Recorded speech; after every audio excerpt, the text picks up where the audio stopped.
सबसे पहले तो मैं ये कहना चाहूँगी कि ये इफ्तियार पार्टी थी, ना कि राजनीतिक मंच था।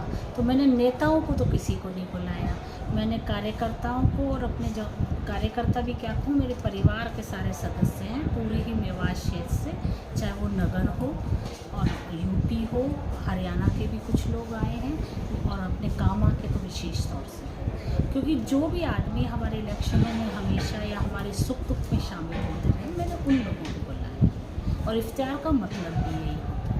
मैम 3 दिन बाद अभी ईद है, तो लोगों से क्या कहना चाहते हैं? मैं आपने बिल्कुल सही याद दिलाया। मैं इस टाइम पे देश में और प्रदेश के सभी वासियों को ईद की बहुत बहुत मुबारकबाद देती हूँ, और उन सबसे यही कहना चाहूँगी कि आप लोग अमन चैन से रहें, भाईचारे को खाली करें। मैम क्षेत्र में चुनाव के दौरान लोगों में नाराज़गी, और जिस तरह आज मैंने देखा है, तो आपकी भीड़ दिन प्रतिदिन बढ़ती जा रही है, तो इस पर क्या कहोगे?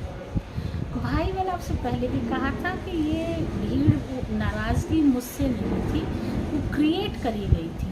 और जो मेरे ख्याल से कल एक इफ्तियार पार्टी हुई थी, बल्कि मैं तो उसको राजनीतिक कहना चाहूँगी, मंच था, उस पर बहुत कुछ लोगों की नज़रों में क्लियर हो गया है। मुझे तो ये सब कुछ बहुत पहले से पता था, और अल्लाह बहुत बड़ा है, अगर आप किसी का दिल से बुरा नहीं करते तो आपको मदद। मैम अब मुख्तार भी कांग्रेस पार्टी में आ गए हैं, उन्होंने भी ज्वाइन किया है, और सब नेताओं को, कांग्रेसियों को उन्होंने बुलाया था, इनविटेशन दिया था, आप क्यों नहीं पहुँचे? नहीं, मुझे कोई इनविटेशन नहीं दिया, पहली बात। और दूसरी बात, उन्होंने हमारे ही जो आदर्श हैं, हमारे जो पार्टी के वो हैं, उन्हीं में आखिरकार अपना समर्थन दिया, तो फिर बाहर जाके लड़ने की ज़रूरत क्या थी। और जैसे इलेक्शन हुए थे, उन्होंने एक डिक्लेरेशन भी करा था कि मुझे ना तो कांग्रेस की ज़रूरत है, ना बीजेपी की ज़रूरत है, मैं तो अपने दम पे चुनाव लड़ सकता हूँ। तो फिर ऐसी क्या ज़रूरत आ गई कि उनको कांग्रेस ज्वाइन करें? मैम आगे अपनी जगह बना रहे हैं कांग्रेस के लिए कि मुझे जायदा का टिकट काटेंगे, मुझे टिकट मिल जाए? देखिए, ये तो उन्होंने पिछली बार भी दावा किया था, लेकिन मैं वही कहना चाहूँगी कि अल्लाह बहुत बड़ा है, उसने हर किसी के लिए सेट है, जिसकी जो जगह है, जिसने जिस तरीके से काम करा है।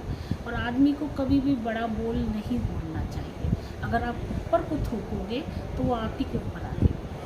मैम लोकसभा 2024 का चुनाव, अगर आपके प्रत्याशी यहाँ से संजना जाटव चुनाव लड़ रही हैं, तो कामा क्षेत्र से कितनी वोट आप यहाँ से दिलाएं? हमने तो हमेशा ही कांग्रेस पार्टी, चाहे मैं जीती हूँ या मैं हारी हूँ, उससे मतलब नहीं है, हमेशा ही कांग्रेस को लीड देके भेजा है कामा से।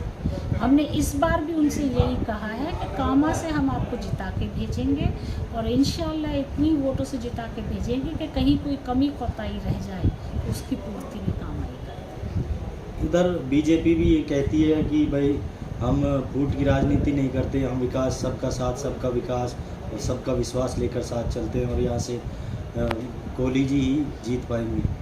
देखिए, वो तो अपना उनका खुद का आंकड़ा होगा, हम नहीं कह सकते। मैं पूरी क्षेत्र का भी नहीं कहना चाहूँगी, मैं तो विशेष तौर से आपको कामा और मेवात के ऊपर फोकस कर रही हूँ। बाकी का तो जैसा भी है, अब उम्मीद तो हमें यही रहती है, हर किसी को तो उनका कैंडिडेट मिलेगा, लेकिन कामा और मेवात के बारे में मैं विशेष तौर से कह सकती हूँ कि हम यहाँ से 100% जिता के भेजेंगे। मैम एक आखिरी सवाल ये है कि यहाँ आज एंटीवायरस वो धरपकड़ चल रही है लोगों की, और पुलिस रात को 11 बजे, 2 बजे, 3 बजे सोते हुए लोगों को, नाजायज़ लोगों को उठा रही है, कहना है जनता का, तो आप इस पर क्या? नहीं, जब भी कुछ इस तरह का वाक़या मेरे उसमें आया है, मैंने उनसे कहा था, लेकिन बहुत मतलब मेरे साथ प्रॉब्लम रही। जैसे ही मैं इलेक्शन हारी, उसके बाद मेरी अम्मी बहुत बीमार थी और वो अल्लाह को प्यारी हो गई, तो उसके बाद मैं खुद नहीं आ पाई कहीं भी, फिर रोज़े शुरू हो गए। लेकिन हमने ये तय करा है कि जैसे ही अब रोज़े ख़त्म होंगे और इलेक्शन ख़त्म हो गए, दोबारा से अगर अपना सर्च का शुरू करेंगे, तो हम निर्दोषों को तो नहीं पकड़ने देंगे। और जब निर्दोषों को लिए हमें चाहे सड़कों पे उतरना पड़े, चाहे धरना देना पड़े, हम उसके साथ हैं। और हमारे महबूब लीडर आदरणीय सचिन पायलट जी भी हमारे साथ हैं। कल सचिन पायलट की नगर में सभा है, तो आप वहाँ पहुँचेंगे या नहीं? बिल्कुल पहुँचेंगे, और अपने दल बल के साथ। तो आखिर में जनता से क्या कहना चाहते हैं? मैं तो यही कहना चाहती हूँ कि आप लोग अपने भविष्य को देखते हुए, सब चीज़ों को देखते हुए इनके बहकावे में नहीं आए बीजेपी के में। आप लोग कांग्रेस को चुने, भाईचारे को चुने, और जो सदियों से भाईचारा चला आ रहा है अमन चैन का, उसको आप लोग सब